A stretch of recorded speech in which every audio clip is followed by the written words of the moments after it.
বাংলাদেশের অবকাঠামো উন্নয়নে নতুন দিগন্তের পরিকল্পনা, দ্বিতীয় পদ্মা সেতু, দ্বিতীয় যমুনা সেতু এবং একটি আধুনিক এক্সপ্রেসওয়ে। সরকারের দীর্ঘমেয়াদী পরিকল্পনায় এসব মেগা প্রকল্প বাস্তবায়নের লক্ষ্য নির্ধারণ করা হয়েছে আগামী ১ দশকের মধ্যে।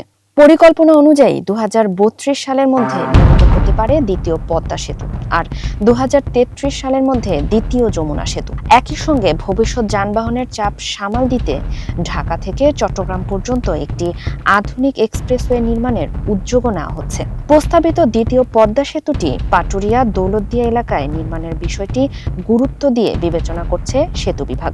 অন্যদিকে দ্বিতীয় যমুনা সেতুর সম্ভাব্য স্থান হিসেবে বগুড়া জামালপুর করিডোর, গাইবান্ধার বালাসীঘাট থেকে জামালপুরের দেওয়ানগঞ্জ ঘাটসহ একাধিক রুট নিয়ে চলছে সমীক্ষা।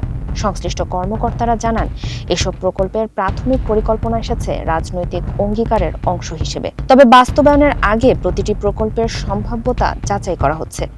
কোথায় সেতু নির্মাণ করলে তা সবচেয়ে কার্যকর ও লাভজনক হবে তা নির্ধারণেই চলছে বিস্তারিত সমীক্ষা। বিশেষজ্ঞদের মতে, বর্তমান যমুনা সেতু এর সংযোগ সড়ক ইতোমধ্যে ৬ লেনে উন্নীত হওয়ায় যানবাহনের গতি বেড়েছে, কিন্তু সেতুর সীমাবদ্ধতার কারণে সেখানে তৈরি হচ্ছে চাপ। ফলে নতুন একটি সেতুর প্রয়োজনীয়তা এখন আরো বেশি অনুভূত হচ্ছে। চূড়ান্ত সিদ্ধান্তের পর নির্ধারণ করা হবে প্রকল্পগুলোর ব্যয় এবং অর্থায়নের ধরন সম্পূর্ণ সরকারি তহবিল, বিদেশি ঋণ নাকি পাবলিক প্রাইভেট পার্টনারশিপ মডেলে বাস্তবায়ন করা হবে। এই মেগা প্রকল্পগুলো বাস্তবায়িত হলে দেশের যোগাযোগ ব্যবস্থায় আসবে বড় পরিবর্তন, যা অর্থনীতি ও বাণিজ্যে নতুন গতি যোগ করবে। ফারিহা আহমেদ, মানবকণ্ঠ।